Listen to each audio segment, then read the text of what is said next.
So we had a wonderful meeting in the 19th meeting of SIOG in Geneva. It was a spectacular meeting. We were with more than 400 attendees from worldwide.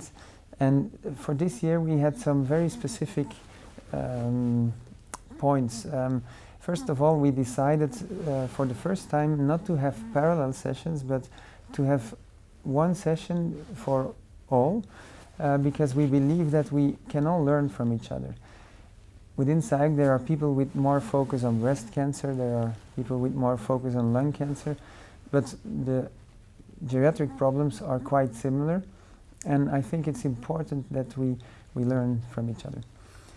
We decided to focus also and to establish multidisciplinary tumor boards on various diseases involving all kinds of healthcare workers, oncologists, geriatricians, radiation oncologists, surgeons, and we discussed cases, individual cases, but then backed up by solid scientific data. And we hope that with this way of working we can make it very concrete to the participants.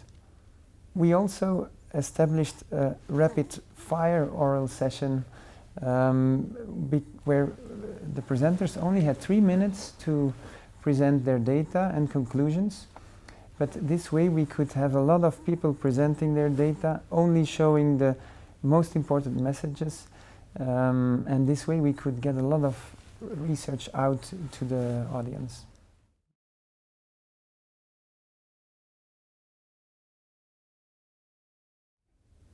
There was an interesting workshop on clinical trial methodology where we dissected all the parameters that are important when designing trials in older people. For instance, avoiding that the inclusion criteria are too strict, allowing moderate renal function, hepatic function, cardiac function. These are patients with those problems were generally excluded in the past from clinical trials, but we need also to include more frail patients in future clinical trials.